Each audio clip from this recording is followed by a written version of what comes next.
Every home service business owner I talk to tells me the exact same thing. Most of our business comes from referrals, word of mouth, and repeat business. And they're usually not wrong. Those are the highest quality jobs. The problem is that they don't have a system to get more of them. So without a system, these high quality jobs stay unpredictable, random, inconsistent. In my home service business, we turned referrals and repeat business into a multi-million-dollar revenue channel for our business by not relying on it, but systematizing it. In this video, I'm going to walk you through the 4 systems you need to implement to do the exact same thing. Phase 1 is partner pipeline builder. I was brought into this home service business to focus specifically on this. And this is how we did it.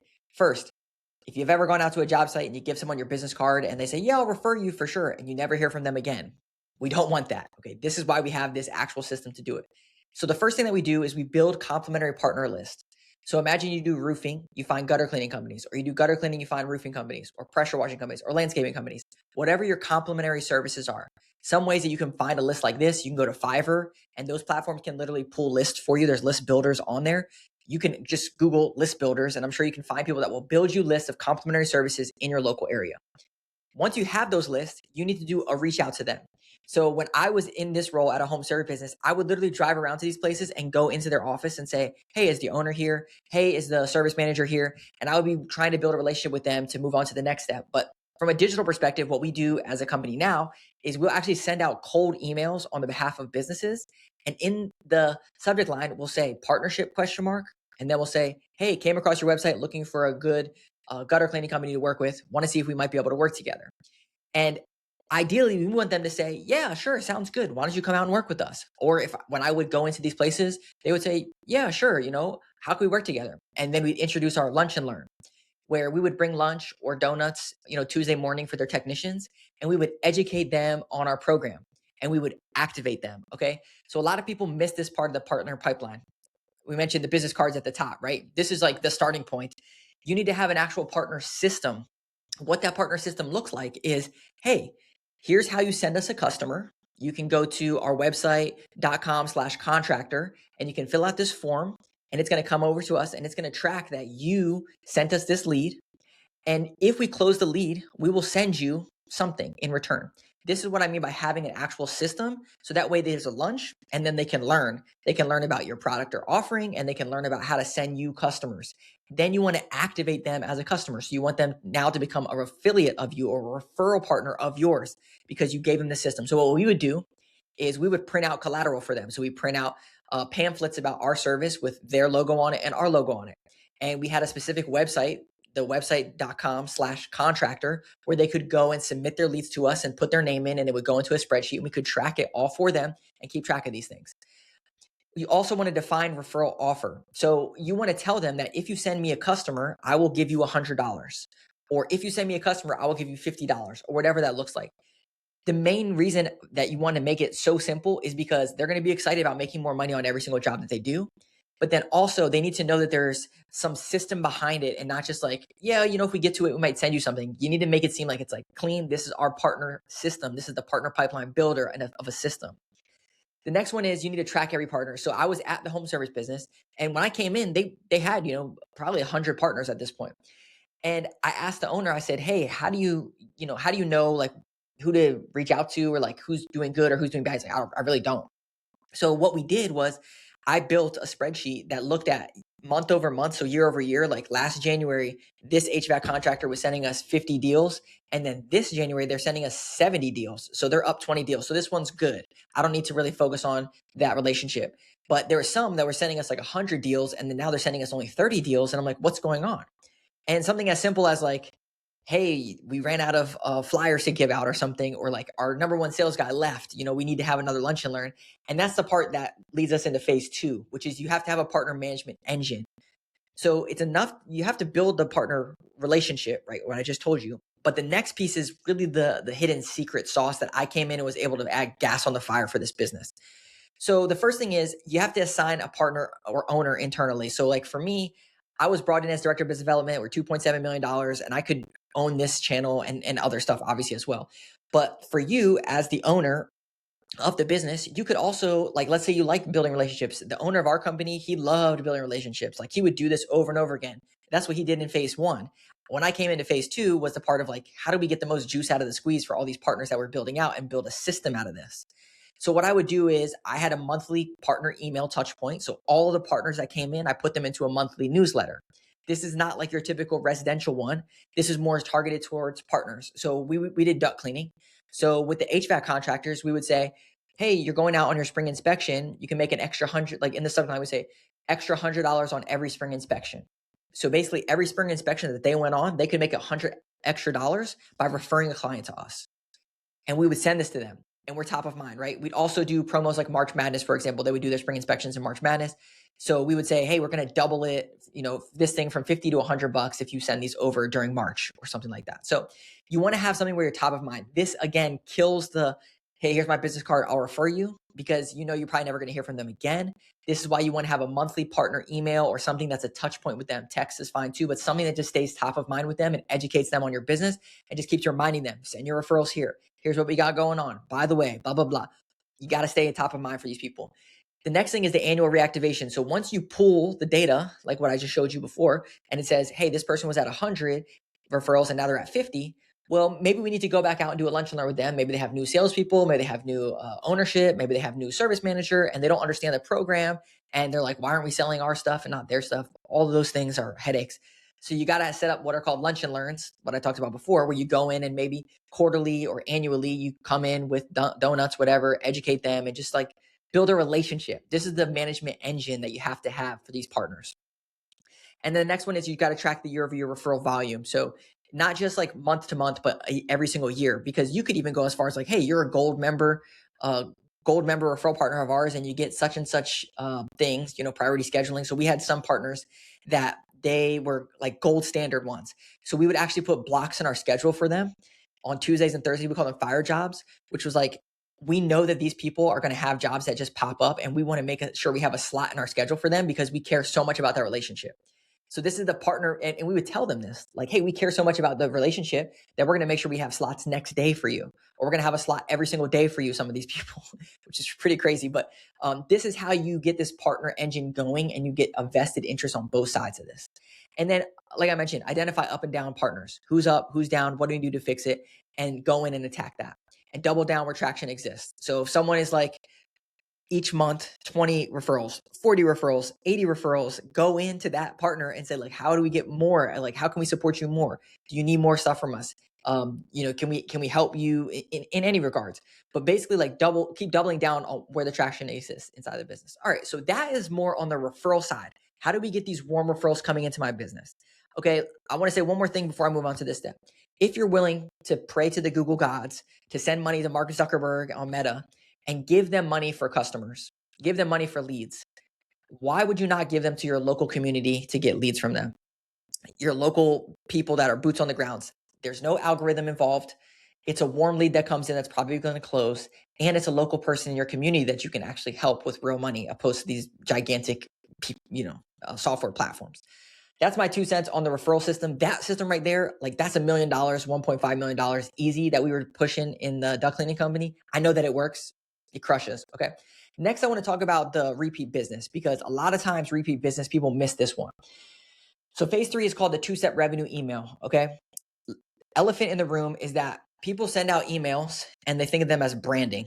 They send out generic emails that maybe ChatGPT wrote, or they just have like an office manager put together something that looks cute and they send it out just to stay top of mind branding. Wrong. Okay. This is not a system. This is just fluff. So the first thing that you want to do is you want to have a monthly theme every single month. So January, February, March, going down the line of what in your business you need to sell. So I gave the HVAC example. You know that spring tune-ups are coming up. You know that fall tune-ups are coming up. You know people have allergies, so they want indoor air quality. You know that they have cold and hot rooms in their house, so you're going to sell ductless systems. Whatever those themes are every single month, you need to lay them out. This way, all of your content that you're producing is all cohesive, but more importantly, the email that you're sending out is cohesive to what is relevant to be sold today. You got allergies? You need to get this thing.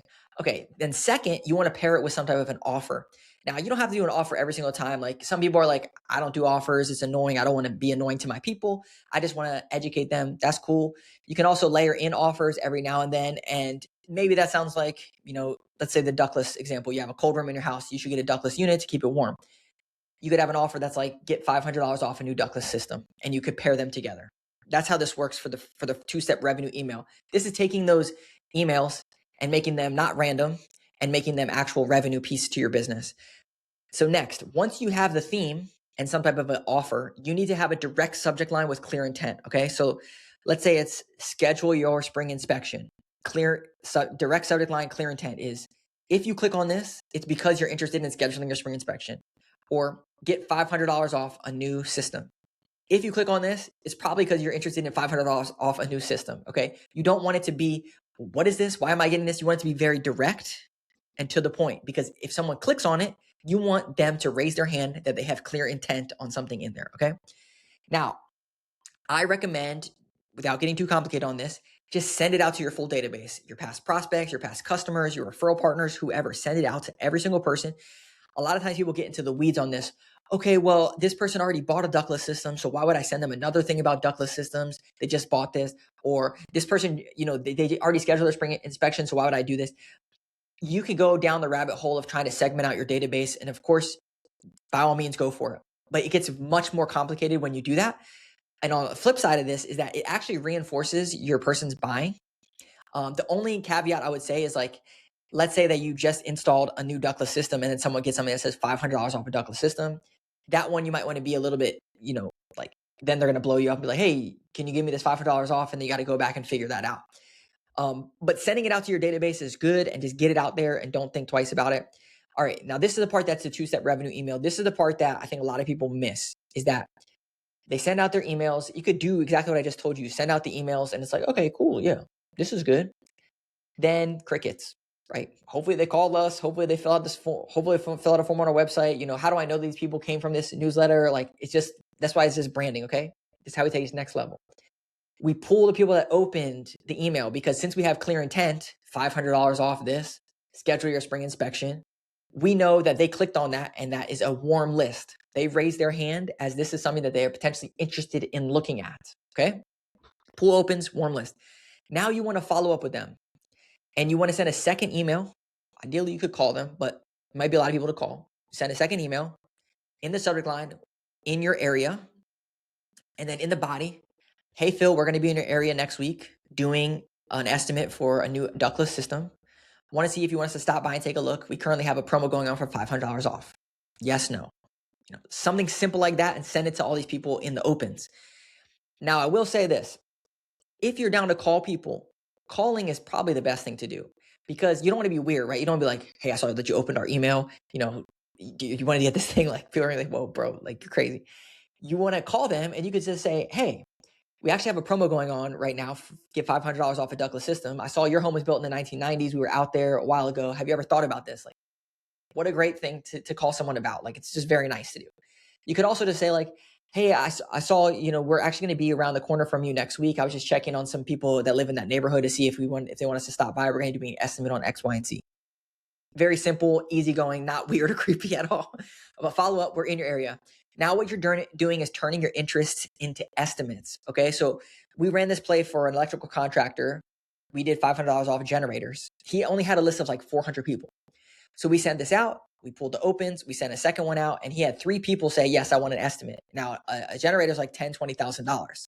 So that's 3 estimates generated just from sending out this one email. And he didn't even call them. We sent one email, and I think he didn't even get a good open rate because it was his first one. But like, that's $30,000 to $60,000 sitting right there. That's real revenue that he would have not had unless he ran this exact system. And if you have more people in your database than that, then you can get a lot more juice out of the squeeze for this. So I hope you're getting value out of this. We actually put together these 7 playbooks on how to grow a home service business, $250,000 to $1 million in the next 12 months. Specifically for $1 million to $10 million home service business, these playbooks crush. One of them is the 2-step revenue email sequence that's in there. The other 6 are very unique to this and direct specific examples of how to grow your home service business. I'll put a link down below if something that's of value to you. All right. And then the last one, phase 4, is the repeat revenue system. This one is very important. Okay. Because what I just mentioned in phase 3 was, how do you get the people that already know, like, and trust you to come back into your funnel? And that's great and all, cross-sell them services. But like, the repeat revenue system is, how do I make sure that these people keep coming back to me without me trying to reach out to them all the time? So the first thing that we did at my home service business was we created a membership. And the membership that we offered, like duct cleaning, it was actually a free membership. We enrolled every single person into our Clean Air membership. So if you got duct cleaning with us, you instantly got enrolled into our Clean Air membership. So this was built-in retention. A lot of times in home service, we try to figure out like, okay, well, how am I going to build this membership and charge them, $30 a month or $300 a year, And it's like confusing. And then the customer doesn't necessarily want to buy a membership for this thing. So what we did was we just gave them a free one. We enrolled them automatically. This helped build in automatic retention for us. So what we did was we did pre-scheduled annual touch points. Okay. So we know that our shoulder season is January, February, and March. So what we would do in January is we would call all of our Clean Air members and we would say, hey, as part of our Clean Air membership program that you're a part of, we are pre-scheduling your service. So that way you don't have to try to remember to do this. This is something that you should do every single year for driver event cleanings, for example. And we're going to be in your area next week. Do you want us to stop by and take care of this, or does another day work better? And we would schedule them in our shoulder season. So that way we would get them on the schedule ahead of time. And it was a perk of our membership that they were automatically enrolled in. Okay. So this is a pre-scheduled annual touch point. The other big piece for repeat revenue systems is text campaigns.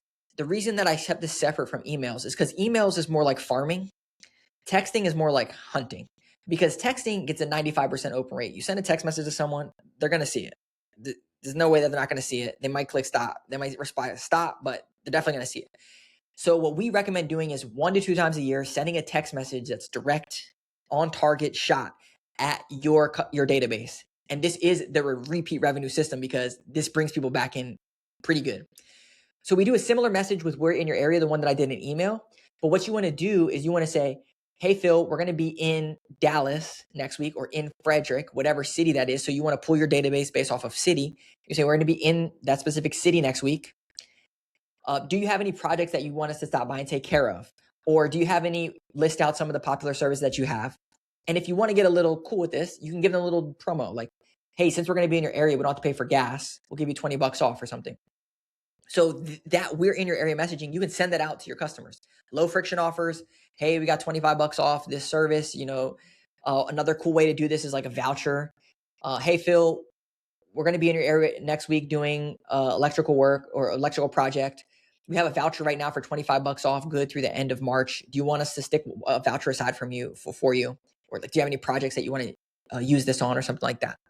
So we actually did this with a company that is an electrical contractor. And in February, they were really slow. They had nothing on the books. So the owner said, hey, what should we do? We said, let's send out a text message to our past customers and prospects in our database. So we put together this exact thing that I told you, the $25 off, sent it out, and they were booked out for 4 weeks during their shoulder season. He literally said, wow, you saved us over the shoulder season by doing this exact system. So I know that it works. So stack, repeat, and referral. The biggest part here is you need to make sure that you're stacking repeat business and referral business on top of each other. So that exact text campaign that I just told you, you can do that for your referral partners as well. So instead of just this generic email newsletter, you can do a referral straight shot to them as well, which is like, hey, right now, like shoulder season, hey, right now, this week, if you were to do X, Y, and Z, we're doubling up the points that you get or something along those lines. Direct shots, repeat revenue system crushes it. All right. So the goal of this is that it takes it from random. Hopefully people come in, hopefully people come back to work with us, and turns it into a predictable system that you can run for your business. So referrals is a partner system. I'm sure you get referrals all the time from random people. This will help turn it into an actual partner system inside of your business. Repeat business, you got to have emails and memberships and things going out. And then reactivation, people that might have gotten your emails, might know about you, but they just need to be reactivated, little kick in the butt and say, hey, we're going to be in your area. Do you want us to come out and do this like straight shot? That's your text message. Now, all these systems reinforce each other. As I mentioned before, like referrals, you can set up an email for your referrals. You can do a text blast directly to your referrals. They all kind of go hand in hand. So you got to make sure that you have these systems built out and they're all working together. No single channel dependency. I can't stress this enough. If you rely just on Google Ads and you just rely randomly on referrals and word of mouth that come in, we all know that those are the warmest leads. So why not focus on building this system in your business? And then the Google Ads is gravy on top. It sounds crazy, I know when I say it, but it's like, it just makes sense, right? The whole goal is this predictable pipeline creation, taking things that happen at random and turning them into a predictable process inside of your business. If this sounds like a lot of things to set up for your business, it is. I mean, you're busy running around, owning a business, trying to grow it. This is exactly why I built my business. That home service business was 2.7. We took it to 5 million and then sold it to private equity. And now I help home service businesses implement playbooks just like this to help them grow their business. Last year, our average client grew 27%. $250 to $1 million in revenue by implementing these playbooks, working with a team that actually cares about revenue growth, not just vanity metrics. If you want a marketing email like that, I'll put a link down below. We'd love to discuss your business.